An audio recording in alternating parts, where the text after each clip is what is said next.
पहलवान एक गार्डन के पास से गुजर रहा है। वहां गार्डन के अंदर एक बड़े बरगद के पेड़ को देखते हुए वहां से जाता है। उसे वहां कोई नहीं दिखता।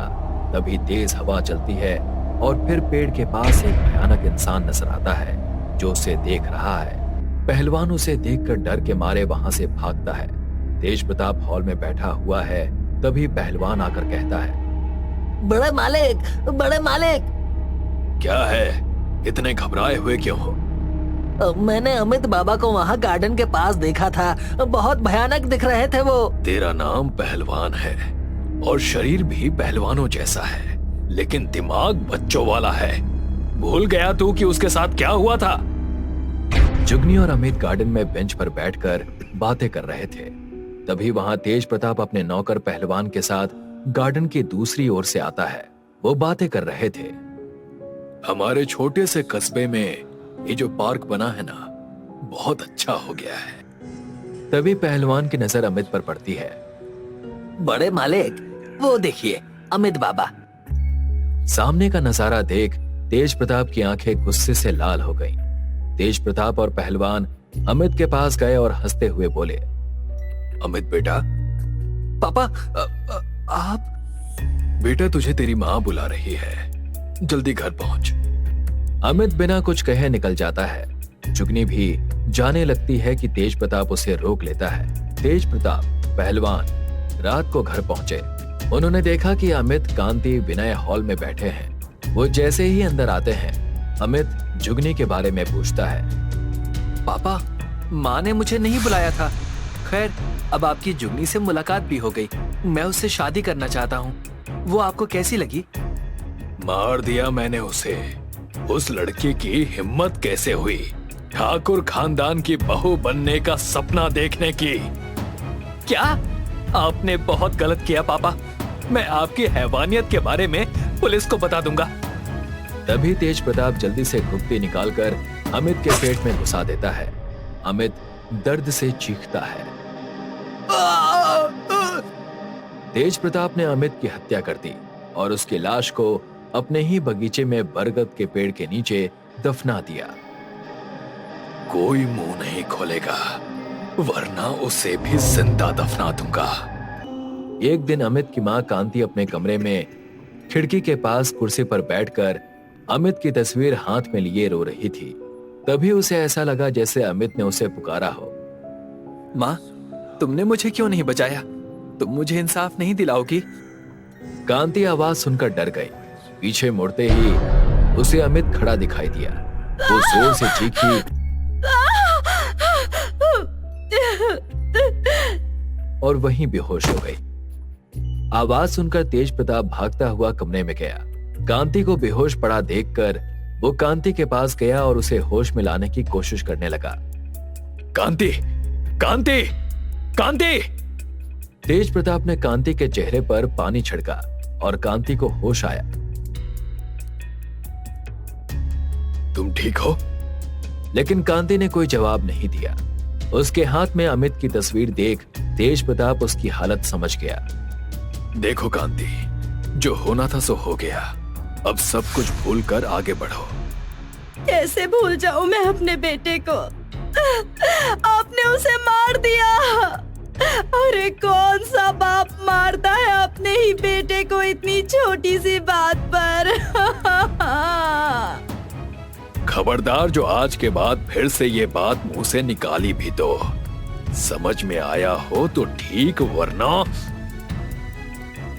विनय बेड पर बैठकर बुक पढ़ रहा था। तभी खिड़की के पास स्टडी टेबल पर रखी एक बुक के पन्ने अपने आप पलटने लगते हैं। विनय को लगा कि खिड़की से आ रही हवा के कारण पन्ने पलट रहे होंगे।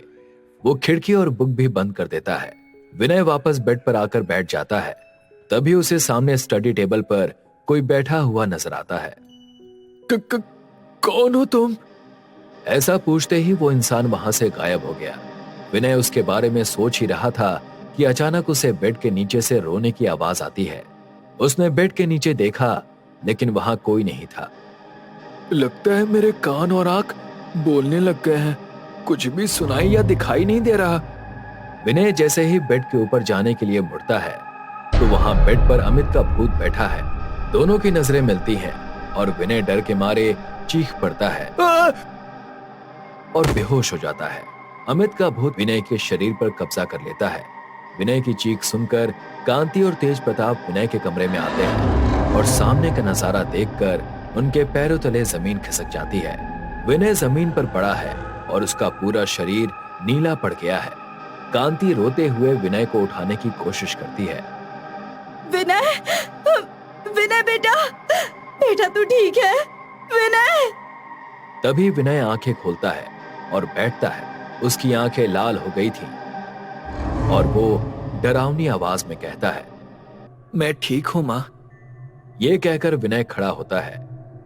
तुमने मुझे इंसाफ नहीं दिलाया, इसीलिए मैं खुद इंसाफ करने आ गया। विनय तेज प्रताप के पास जाकर उसकी गर्दन दबाने लगा। तेज प्रताप चिल्लाने लगा। उसने गुप्ती निकालकर विनय पर हमला किया। विनय वहीं फर्श पर गिरकर मर जाता है। कांति विनय के पास बैठकर रोने लगती है।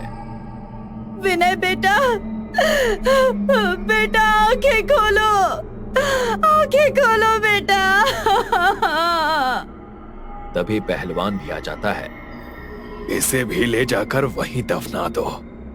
पहलवान विनय को उठाकर बाहर ले गया और उसे जमीन में गाड़ देता है। विनय को जमीन में गाड़ने के बाद पहलवान अपने कमरे में चला गया। बेड पर लेटते ही वो सो गया। तभी कमरे में किसी की रोने की आवाज आती है। आवाज सुनकर पहलवान उठ जाता है। वो अपने पैर की ओर देखता है। वहां भूत अमित विनय खड़े हैं। अमित बाबा, विनय बाबा। तभी झटके से दरवाजा खुला। अमित विनय ने पहलवान का एक एक पैर पकड़ा और उसे घर से बाहर ले आए। छोड़ दो मुझे, छोड़ दो, बड़े मालिक बचाइए मुझे। अमित और विनय पहलवान को घसीटते हुए बरगद के पेड़ के पास लाते हैं और उसे हवा में उछाल देते हैं। पहलवान पीठ के बल उसी पेड़ के पास गिर जाता है। अमित बाबा, विनय बाबा, मुझे माफ कर दो, छोड़ दो मुझे। आपके पापा ने जो कहा मैंने वही किया, मुझे छोड़ दो। हमारे पापा ने जो पाप किया है उसकी सजा उन्हें भी जरूर मिलेगी, लेकिन पहले तुझे मौत की सजा मिलेगी।